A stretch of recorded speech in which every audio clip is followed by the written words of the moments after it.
ఈ ఏడాది మునిపెన్నడు లేని విధంగా ఎండలు దంచుకొట్టాయి. ఏప్రిల్ 1 నుంచి జూన్ 1 మధ్య కాలంలో రికార్డు స్థాయిలో 47 రోజుల పాటు ఉష్ణోగ్రతలు 40 డిగ్రీల సెంటీగ్రేడ్ మార్కు దాటాయి.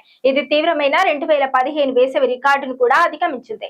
నగరంలో విచ్చలవిడిగా పెరిగిన కాంక్రీట్ కట్టడాలు, చెట్లు, జలాశయాలు అంతరించిపోవడం వల్ల ఏర్పడిన అర్బన్ హీట్ ఐలాండ్ ప్రభావమే దీనికి ప్రధాన కారణమని వాతావరణ నిపుణులు ఆందోళన వ్యక్తం చేస్తున్నారు. హైదరాబాద్ వాసులకు ఏడాది వేసవి కాలం ఒక సాధారణ సీజన్లా కాకుండా అగ్ని పరీక్షలా సాగింది. పగటిపూట నిప్పులు చెరిగే ఎండలు, రాత్రి వేళల్లో ఉపశమనం లేని ఉక్కపోతతో నగరం అల్లాడిపోయింది.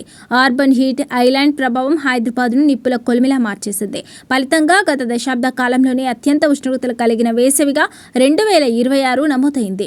వాతావరణ గణాంకాలను పరిశీలిస్తే 2026 వేసవి ఎంత భయంకరంగా సాగిందో అర్థమవుతుంది.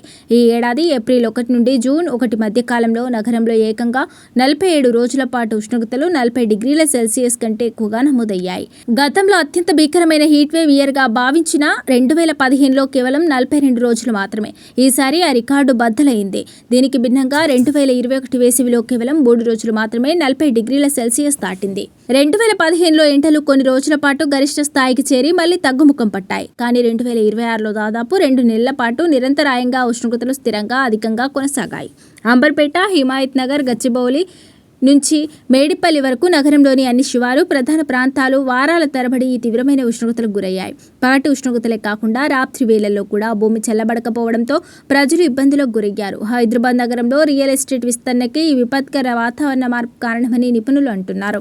ఆకాశాన్ని తాకుతున్న ఎత్తైన బిల్డింగ్లు, విస్తరిస్తున్న తార్ రోడ్లు, కాంక్రీట్ భవనాలు నగర సహజ సిద్ధ కూలింగ్ వ్యవస్థను దెబ్బతీస్తాయని చెబుతున్నారు. వీటితో పాటు నగరవాసులు విరివిగా వాడుతున్న ఏసీలు లోపల వేడిని బయటకు పంపిస్తూ బయట వాతావరణాన్ని మరింత వేడెక్కిస్తున్నాయి. వేసవి ఇంత తీవ్రంగా ఉండడం వెనుక నగరంలోని సరస్సులు, చెరువులు కుంచుకుపోవడమే ప్రధాన కారణమని నిపుణులు హెచ్చరిస్తున్నారు. అడ్డు అదుపు లేని పట్టణీకరణ ఇలాగే కొనసాగితే రాబోయే దశాబ్ద కాలంలో హైదరాబాద్లో సాధారణ వేసవి అనే పదానికి అర్థమే మారిపోతుందని క్లైమేట్ నిపుణులు హెచ్చరిస్తున్నారు.